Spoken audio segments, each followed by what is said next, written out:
And here is reporting just out today from the Wall Street Journal. RFK and the Health and Human Services Department plans to announce that pregnant women's use of the over-the-counter pain medication Tylenol is potentially linked to autism. CNN Chief Medical These are Correspondent. hard studies to do. Now, there was a study in 2019 that we reported on at the time from Johns Hopkins that looked at cord blood, fetal cord blood.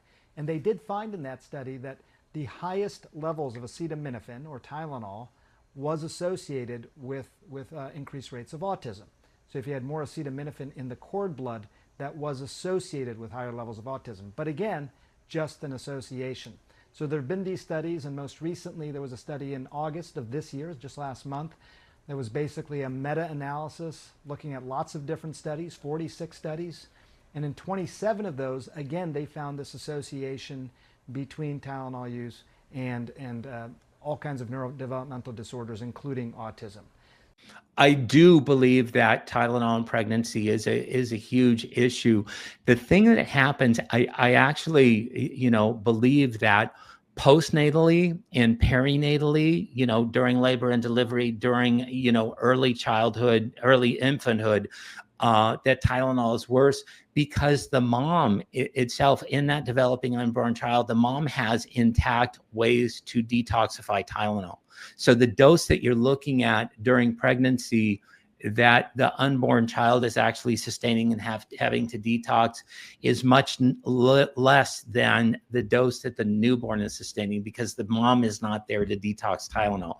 Is it a problem during pregnancy? Absolutely. There was just a research study that came out of Harvard University that showed that the rate of autism and neurodevelopmental disorders was at least 80% higher in Tylenol use during pregnancy versus those moms that did not use Tylenol during pregnancy. Is it a factor? Yes. Is it worse after the baby's born? Absolutely.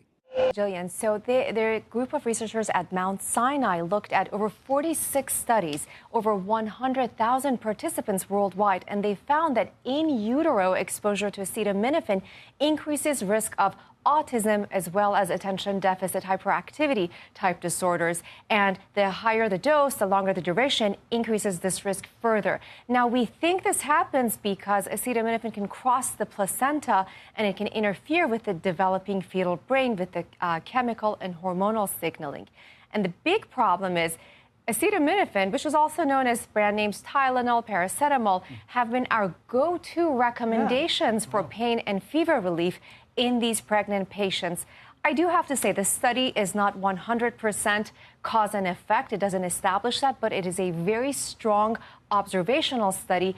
And in this time where we're seeing such a significant rise in autism spectrum disorders, I don't think we should take this data lightly. Well, so a lot of people have said, oh, autism, it's vaccines. Would this maybe highlight another association? I think it certainly gives another avenue for us to explore.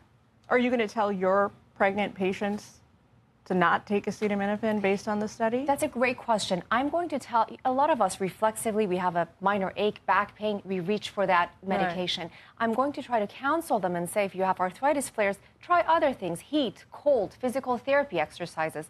But if pregnant patients have fever, that's another story because fever can itself cause issues with the pregnancy and malformations, and miscarriage risk goes up. So this is an area that the OBGYN has to get involved with and do lots of counseling with patients. Yeah, risk-benefit analysis.